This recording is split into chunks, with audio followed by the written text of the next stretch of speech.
Hello students, कैसे हैं आप सब लोग। उम्मीद करती हूँ सब अच्छे होंगे और स्वस्थ होंगे। मैं Meena Rana ICT virtual class में आपका स्वागत करती हूँ। तो स्टूडेंट्स, हम पढ़ रहे हैं क्लास 6 की हिंदी और यहाँ पर हिंदी व्याकरण में हम शब्द वर्ण विचार को पढ़ रहे थे। वर्ण विचार में हमने वर्णों के भेद किए, एक स्वर और व्यंजन। स्वरों के भेद भी हमने पढ़ लिए और व्यंजनों के भेद भी हमने पढ़ लिए। और आज की क्लास में हम यहाँ पर पढ़ेंगे कुछ अतिरिक्त व्यंजन और संयुक्ताक्षर के बारे में और रॉ का प्रयोग कहाँ कहाँ आप करते हैं। इसके अलावा हम वर्ण विच्छेद के बारे में भी पढ़ेंगे। यहाँ पर रॉ और ड, ठीक है ना। अतिरिक्त व्यंजन है और इन व्यंजनों से कोई शब्द आरंभ नहीं होता है। ये ध्यान देंगे, इन व्यंजनों से कभी भी कोई शब्द आपका आरंभ नहीं होगा, ये हमेशा पीछे ही आएंगे। इनका प्रयोग शब्द के अंत में अथवा मध्य में होता है। अंत में या मध्य में इसका प्रयोग आप करेंगे। जैसे यहाँ पर देखिए, पेड़, ड़, ये ड है और ये आपका ड़ है। पीछे जब बिंदी लग जाती है तो ये आपका ड़ है। तो पेड़ पीछे आया, सड़क, ठीक है, रगड़, पहाड़ आदि, ठीक है। ऐसे ही ढौ से है गढ़, बुढ़िया, कढ़ाई, बाढ़ आदि, ठीक है। अब यहाँ पर हमने संयुक्ताक्षर के बारे में पढ़ा था। जब एक स्वर रहित व्यंजन अन्य स्वर रहित व्यंजन से मिलता है तब यह संयुक्ताक्षर कहलाता है। तो इसको हम कहते हैं संयुक्ताक्षर। तो यहाँ पर देखिए, आधा क और त, ठीक है। तो ये आपका क्या हो जाएगा, वक्त, ये है आपका संयुक्त। ऐसे ही आधा स और व, स्वाद, तो स्वादहीन, इस प्रकार के शब्द बनते हैं। ऐसे ही आधा स और थ, हलंत के साथ आधा स कहलाएगा, ठीक है। थ तो स्वस्थ, स्थान, ठीक है। ऐसे ही विस्थापित, द और ध, आधा द और ध, तो युद्ध और शुद्ध, इस प्रकार के आपके क्या है यहाँ पर कुछ संयुक्ताक्षर शब्द है, ठीक है। अब देखिए यहाँ पर रॉ का प्रयोग। तो रॉ का प्रयोग आप जानते हैं, अलग अलग जगह रॉ का प्रयोग किया जाता है। तो ये भी इंपॉर्टेंट है, इसको भी आप नोट डाउन कर लेंगे। रॉ के संयोग से सबसे अधिक गलती होने की संभावना रहती है। रॉ के संयोग से 4 नियम है। रॉ के संयोग के क्या है, 4 नियम है। वो कौन कौन से नियम है। पहला नियम है, देखिए इस प्रकार से भी आप रॉ लगाते हैं, ऊपर से ऐसे भी रॉ लगाते हैं, ठीक है ना। तो पहला यही नियम है, जब रॉ स्वर रहित होता है, जैसे रेफ भी कहते हैं, जिसे क्या कहते हैं, रेफ भी कहते हैं। यह अपने से आगे वाले वर्ण के ऊपर लगाया जाता है। तो इसका उच्चारण कैसे कहते हैं, देखिए यहाँ पर रॉ है और यो है। अब इसको कैसे पढ़ेंगे आप। आपने सु पढ़ा, सौ में बड़ी ऊ की मात्रा सु, उसके बाद जो ऊपर रॉ लगी है उसका उच्चारण आता है, ठीक है ना। ऐसा नहीं कि बाद में, इसका उच्चारण पहले आएगा। तो सूर्य, क्योंकि आधा रॉ का उच्चारण है तो रॉ पूरा नहीं आएगा, क्या आएगा, सूर्य, तो पहले रॉ आएगा। तो यहाँ पर आपका ये हो गया। ऐसे ही मर्द, तो रॉ आगे पहले आएगा और उसके बाद यहाँ पर दो का उच्चारण होगा। ऐसे ही धर्म, तो रॉ पहले आया, वो भी आधा रॉ का उच्चारण आया, पूरे रॉ का नहीं, स्वर रहित है ये, स्वर के साथ नहीं है, ठीक है ना। ये रॉ आपका स्वर के साथ नहीं है, ये स्वर रहित आपका क्या है, रॉ है। अब दूसरा रॉ देखिए, दूसरा नियम क्या है, इस प्रकार से लगा रहता है, आपने देखा होगा जब तौ पर आप रॉ लगाते हैं तो त्र बन जाता है इस तरह से, छत्र, ठीक है। क पर आप यदि रॉ लगाएं तो इस प्रकार से लग जाता है कृ, कृ का क्या आता है, उच्चारण आता है, चक्र। ऐसे ही प पर रॉ लगाएंगे तो प्र बन जाएगा, जैसे यहाँ पर शब्द है प्रभा, ठीक है। अब तीसरा यहाँ पर नियम है रॉ का, देखिए ट तथा ड के साथ रॉ का संयोग होने पर रॉ उसके नीचे दो तिरछी रेखा, देखिए नियमों को बहुत अच्छे से आप लिख लेंगे, नोट डाउन भी कर लेंगे। जब रॉ का जो है किसके साथ, ट, यानी कि स्वर रहित ट, ठीक है, इस ट में आपको स्वर नहीं है, और ड के साथ रॉ का संयोग होने पर रॉ उसके नीचे दी गई, इस प्रकार से लिखते हैं ना आप, ट्रक लिखते हैं तो ऐसा लिखते हैं। तो ट क्या है, ये स्वर रहित है और इस पर रॉ भी लगा है, तो दो तिरछी लाइनें लगाकर आप इस प्रकार से, जैसे यहाँ भी लिखा है ट्रक, ठीक है ना। तो ट और रॉ के सहयोग से ट्रॉ बनता है, ट्रॉ। तो ध्यान देंगे, कई बार बच्चे कंफ्यूज हो जाते हैं कि कहाँ इस प्रकार से लगाना है और कहाँ ऊपर लगाना है, कहाँ इस प्रकार से तिरछी लाइन लगाना है। तो यहाँ पर आप ध्यान देंगे, त और र से त्र बनता है, क और र से क्र बन जाएगा, ठीक है, प और र से प्र बन जाता है, ठीक है ना। ये तीसरा नियम है कि ट और ड के साथ जब र का संयोग होता है तो र उसके नीचे दी गई तिरछी रेखाओं के साथ प्रयोग होता है। जैसे यहाँ पर ट और र से ट्र बना और इससे जो शब्द मिलकर बने हुए वो क्या-क्या हैं? ट्रक और ट्रेन। ऐसे ही ड देखिए, ड और र से क्या आपका ड्र बना? ड्रॉ। उच्चारण क्या किसका आया? ड्रॉ का। ठीक है? और यहाँ पर क्या बना आपका? ड्रम और ड्रामा। ठीक है, ये कंफ्यूजन है, इसको आप नोट डाउन भी कर लेंगे। अब देखिए सौ के साथ रॉ का जुड़ने पर श्र और सौ के साथ रॉ की संयोग होने पर और स्त्र बनता है। ठीक है, जैसे यहाँ पर ये वाली शौ तालवी शौ पर जब रॉ बनाएंगे आप तो श्र बन जाएगा, जैसे श्रम, श्रेष्ठ। ठीक है, इस प्रकार के शब्द बनते हैं।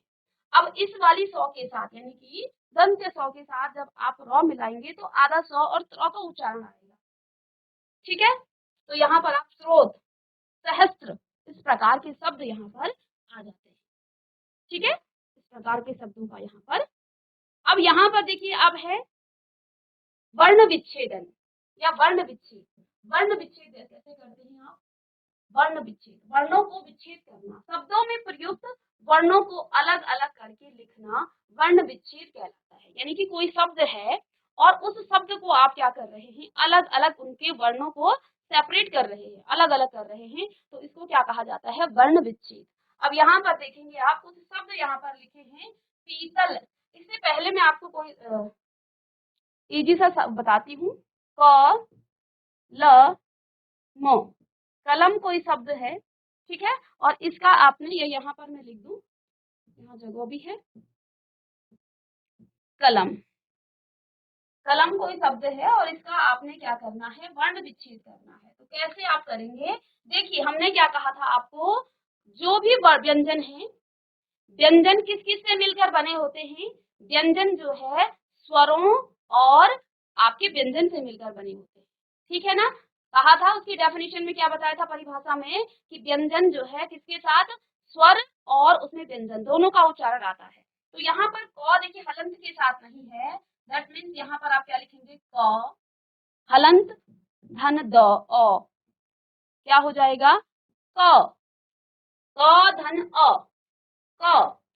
ठीक है, अब यहाँ पर दूसरा शब्द क्या है? ल। अब ल के नीचे हलंत नहीं है, इसका मतलब यहाँ पर अ भी जुड़ा हुआ है। तो पहले तो आप ल हलंत के साथ लिखेंगे इस तरह से और धन अ, तो ल धन अ। ठीक है, अब मो को भी आप लिखेंगे धन मो हलंत के साथ नहीं है तो यहाँ हलंत के साथ हो जाएगा, इसको अलग करना है आपने। अब इसको आप आगे और नहीं तोड़ सकते, इसको आप और आगे नहीं तोड़ सकते हैं। इसी प्रकार से आप मैं आपको एक दो शब्द दूंगी और आप भी इसको भी आप भी क्या करेंगे? इसका वर्ण विच्छेद करेंगे। ठीक है,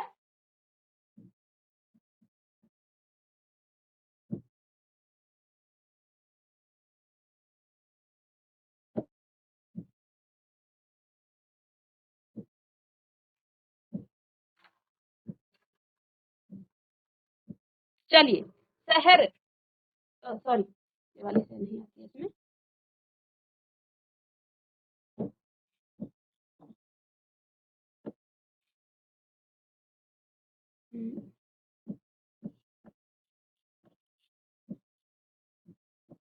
इसका वर्ण विच्छेद करेंगे सब बच्चे। जीआईसी शीतला खेत, बेटा नोटबुक निकालेंगे सारे बच्चे, इसका आप वर्ण विच्छेद कीजिए। जैसे हमने कलम का किया है ऐसे ही आप इसका भी वर्ण विच्छेद करेंगे। चलिए वर्ण विच्छेद कीजिए इसका, सारे बच्चे नोटबुक निकालिए और जल्दी से जिसका हो गया जल्दी जल्दी निकालिए। जैसे हमने इसको तोड़ा कलम, तो हमने क्या कहा था? क के साथ यहाँ हलंत नहीं है तो यहाँ पर क हलंत के साथ जब इसको आप तोड़ेंगे, ठीक है ना, तो यहाँ क जो है आपका पहले तो इस प्रकार से आएगा हलंत के साथ और उसके साथ अ की ध्वनि भी जुड़ी है तो उसके साथ हम अ को जोड़ेंगे। ठीक है, इसी प्रकार से आपको शहर का भी क्या करना है? वर्ण विच्छेद करना है। चलिए जल्दी से कीजिए और माइक लेके मुझे बताइए कैसे किया आपने।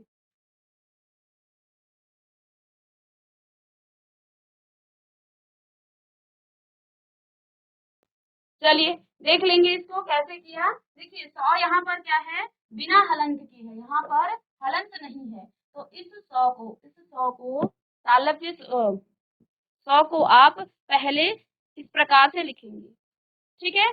फिर आप यहाँ पर अ लिखेंगे, अ धन, उसके बाद ह है तो ह यहाँ पर पहले आपका हलंत के साथ आएगा और इसके साथ जुड़ा है अ, ठीक है। और र जो है फिर र को लिखेंगे आप, र धन अ। ये बहुत इजी था, इसको तो आप इस प्रकार से आप इसको कर लेंगे, तो कर लीजिए जिसका नहीं हुआ है। अब यहाँ पर दिया है पीतल, पीतल, ये तो सिंपल सा था। अब पीतल का वर्ण विच्छेद कैसे करेंगे। पीतल क्या लिखा है, पीतल,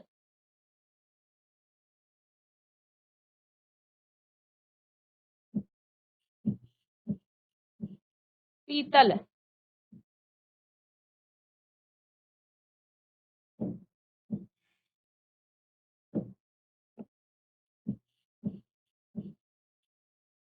ठीक है। अभी तक हमने क्या कहा, यदि सिंपल सा ये व्यंजन लिखा है तो उसमें अ जुड़ा होता है। अब देखिए प में यहाँ पर कौन सी मात्रा, किसकी मात्रा जुड़ी है, चलिए यहाँ पर देखिए प में, देखिए बड़ी ई की मात्रा, आप जानते हैं आ की कोई मात्रा नहीं होती है, लेकिन अ जो है अ की कोई मात्रा नहीं होती है, लेकिन अ जो है जब भी किसी व्यंजन के साथ जुड़ता है तो वो हमेशा उस हलंत को हटा देता है, ठीक है। तो यहाँ पर यदि हम क पर, क ये इस तरह से होता है व्यंजन स्वतंत्र रूप में, और इसमें जुड़ा होता है तब जाके ये क बनता है। अब हमने क्या कहा, इसी क में यदि मैं आ की मात्रा जोड़ूं, क धन आ, इसी क में यदि मैं आ की मात्रा जोड़ूं तो ये हो जाएगा का, ठीक है। अब इसी क में यदि मैं इ को जोड़ूं तो यहाँ पर क्या हो जाएगा,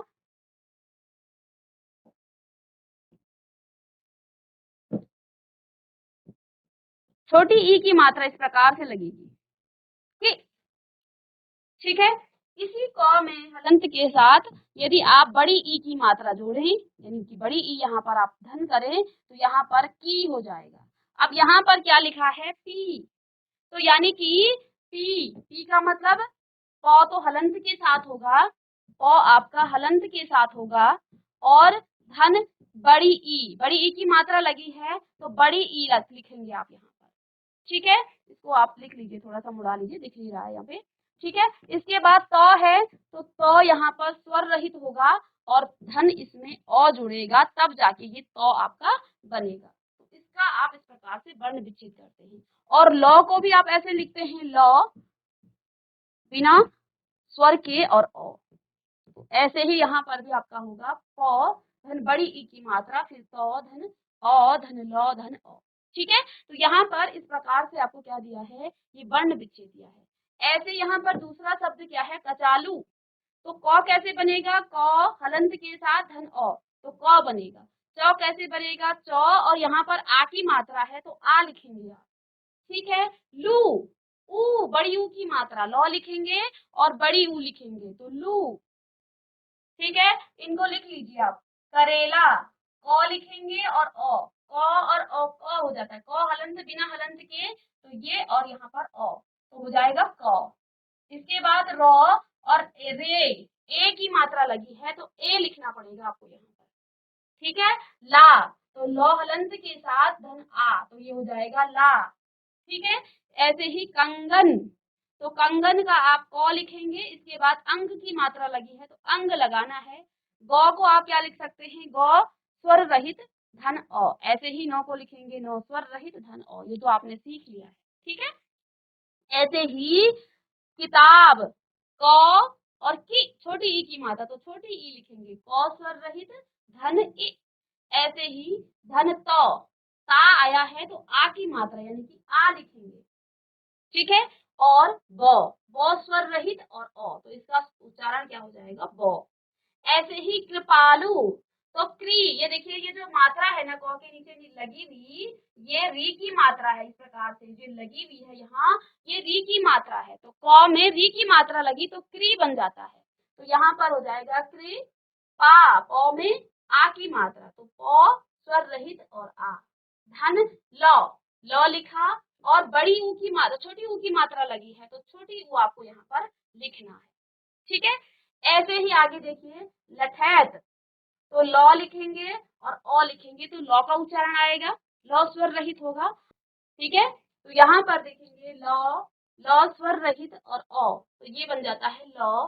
ठ में आई की मात्रा, देखिए आई की मात्रा है, तो आई धन त और अ, ये स्वर रहित, ये स्वर के साथ, तो त बन जाएगा। ऐसे ही नौकर, तो नौ औ की मात्रा लगी है तो औ लिखना है, क स्वर रहित और धन अ, धन र, धन अ। तो इस प्रकार से आप क्या करेंगे, इसको वर्ण विच्छेद करेंगे और ऐसे ही और शब्द देकर आप घर में इसका वर्ण विच्छेद कर सकते हैं। तो इसको आप लिख लीजिए जल्दी से।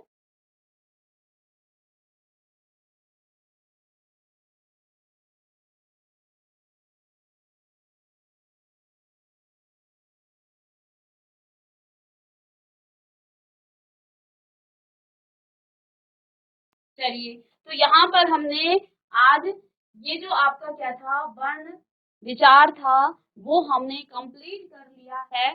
ठीक है, अब आइए यहाँ पर कुछ और आपके यहाँ पर प्रश्न उत्तर हैं, उनको भी हम यहाँ पर कर लेते हैं। तो देखिए एक बार फिर से हम इसको रिवाइज करते हैं कि क्या क्या आपने यहाँ पर पढ़ी। तो यहाँ पर देखिए बहुत छोटी से छोटी ध्वनि, इनको आप लिख लीजिए, जिसके खंड नहीं किए जा सकते हैं उन्हें वर्ण कहलाते हैं।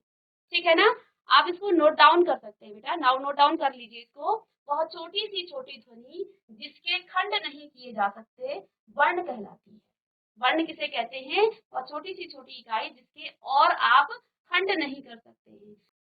ऐसे ही हमने यहाँ पर क्या पढ़ा था, हिंदी वर्णमाला में दो प्रकार के वर्ण होते हैं, जैसे स्वर और व्यंजन। ये आपने ऊपर से पढ़ के आप आ चुके हो। आप इसको एक फाइनल हम यहाँ पर रिवीजन, एक छोटे छोटे वाक्य में यहाँ पर इसको पढ़ रहे हैं, रिवाइज के तौर पर इसको हम। ठीक है, स्वरों की सहायता से उच्चारित ध्वनियां व्यंजन कहलाती है। बार बार आपको बताया, यहाँ पर भी देखिए कि जो भी आप स्वर लिखते हैं, व्यंजन लिखते हैं, वो हमेशा स्वर के साथ आप उसका उच्चारण करते हैं। व्यंजनों को आप स्वतंत्र रूप में हलंत के साथ लिखते हैं और जब स्वरों का वहां पर मेल हो जाता है तो फिर आप उसका उच्चारण कर पाते हैं। ठीक है, तो यहाँ पर क्या कहा है कि स्वरों की सहायता से उच्चारित ध्वनियां व्यंजन कहलाती है। ठीक है, इसके बाद हमने क्या पढ़ा, स्पर्श के आधार पर व्यंजन के तीन भेद हैं। कौन कौन से बताए थे, स्पर्श व्यंजन, अंतःस्थ व्यंजन और ऊष्म व्यंजन, ये सब हम पढ़ चुके हैं। ठीक है, इसके बाद हमने क्या पढ़ा, श्वास मात्रा के आधार पर व्यंजन के दो भेद हैं, अल्प प्राण और महाप्राण। ठीक है, किसी बच्चे को पता है अल्प प्राण और महाप्राण क्या होता है, कल की क्लास में भी तो थे आप लोग। क वर्ग में अल्प प्राण कौन कौन से हैं, क वर्ग में अल्प प्राण कौन कौन से हैं, ध्यान नहीं देते आप लोग। पहला, तीसरा और पांचवा जो वर्ण है उसे अल्प प्राण कहा गया था। ठीक है ना, चाहे वो क वर्ग है, च वर्ग है, ट वर्ग है, प वर्ग है या त वर्ग है। ठीक है ना, उसका पहला, तीसरा और चौथा वर्ण क्या कहलाता है, अल्प प्राण। चौथा, दूसरा और चौथा महाप्राण कहलाता है। कल बताया था आपको, ठीक है, कल ही क्लास। तो यहाँ पर दो विभिन्न व्यंजनों के परस्पर मेल से बने व्यंजन जो है संयुक्त व्यंजन कहलाते हैं, अक्ष, त्र, ज्ञ और श। ठीक है ना, तो ये भी हम सब पढ़ चुके हैं। ठीक है, चलिए उसको नोट डाउन कीजिए और इसके बाद कुछ बहुविकल्पीय प्रश्न हम यहाँ पर करेंगे।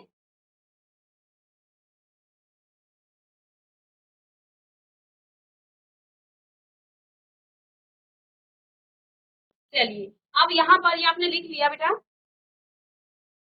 सभी बच्चों ने लिख लिया ये। तो यहाँ पर जो भी हमने अभी तक किया है, कुछ यहाँ पर आपके बहुविकल्पीय प्रश्न हैं। तो दिए गए प्रश्नों के सही उत्तर के सामने आपको सही का चिन्ह यहाँ पर लगाना है। तो यहाँ पर पहला प्रश्न क्या दिया है, हिंदी वर्णमाला में कुल कितने वर्ण होते हैं, हिंदी वर्णमाला में कुल कितने वर्ण होते हैं। ठीक है, अब यहाँ पर चार ऑप्शन है, आपकी आवाज नहीं आ पा रही है। ठीक है, नील नील खंसार से, तो आप अपना आंसर या तो चैट के माध्यम से बता सकते हैं या तो आप फिंगर से ही बता सकते हैं, क्योंकि चार ही यहाँ पर ऑप्शन है, तो आप अपने फिंगर से ही बता सकते हैं कि कौन सा ऑप्शन सही है। क है पहला, और 52, इसके बाद 40, 35 और 11। तो आप बताएंगे कौन सा आंसर ठीक है यहाँ पर। यदि पहला है तो आप इस प्रकार से करेंगे, दूसरा है तो ऐसे करेंगे, और तीसरा है ऐसे, और चौथा है तो इस प्रकार से आप बता सकते हैं, क्योंकि आपको आवाज नहीं आ पा रही है। ठीक है ना। तो चलिए यहाँ पर हिंदी वर्णमाला में कुल कितने वर्ण हैं।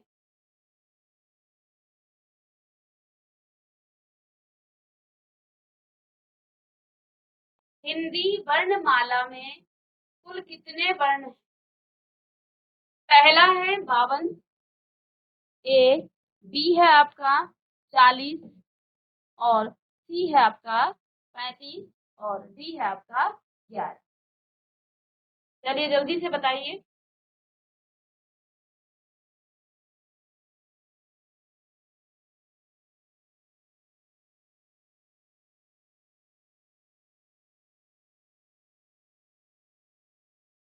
तो यहाँ पर देखिए हमने बार बार आपको बताया कि हिंदी वर्णमाला में आपके 52 क्या है कुल वर्ण है। ठीक है। इसके बाद ख है हिंदी वर्णमाला में कितने स्वर होते हैं। तो आपको क्या बताया था, हिंदी वर्णमाला में 11 स्वर होते हैं। कितने, 11 स्वर होते हैं। थर्ड है ग, किस स्वर के उच्चारण में दीर्घ स्वर से अधिक समय लगता। तो स्वर के 3 यहाँ पर हमने भेद किए थे, ह्रस्व स्वर, दीर्घ स्वर, प्लुप्त स्वर। ठीक है, या इनमें से कोई नहीं। तो तीनों ही यहाँ पर लिखे हुए हैं। तो किसके स्वर में देखिए, ह्रस्व स्वर जिसमें बहुत कम समय लगता है, दीर्घ उससे दुगना समय लगता है, और दीर्घ स्वरों से ज्यादा जो है जिसमें हम लंबी आवाज में आवाज देते हैं, जैसे ओम करके, तो इस प्रकार से वो आपका प्लुत स्वर हो जाएगा। ऐसे ही स्वरों के चिन्ह क्या कहलाते हैं। तो स्वरों के चिन्ह क्या कहलाते हैं, मात्रा कहलाते हैं। जो भी स्वरों के चिन्ह होते हैं उनको आप मात्रा के रूप में पढ़ते हैं। इसके अलावा इन प्रश्नों को आप घर से करके लाए। ठीक है, ये आपका होमवर्क है। ठीक है। तो बच्चों आज की क्लास में हमने आपका जो वर्ण विचार था, यहाँ पर हमने पूरा इसके बारे में पढ़ा, और ये हमारा खत्म हो गया है। और नेक्स्ट क्लास में हम यहाँ पर इसके बाद शब्द विचार के बारे में पढ़ेंगे, क्योंकि ग्रामर में, व्याकरण में हमने यहाँ पर वर्ण विचार पढ़ने हैं, शब्द विचार पढ़ने हैं, और वाक्य विचार पढ़ने हैं, और जो भी इनके अंदर कंटेंट या जो आपके पास टॉपिक आएगा उनको भी हम यहाँ पर साथ साथ पढ़ते रहेंगे। तो बच्चों मिलते हैं नेक्स्ट क्लास में, तब तक के लिए thank you and have a nice day.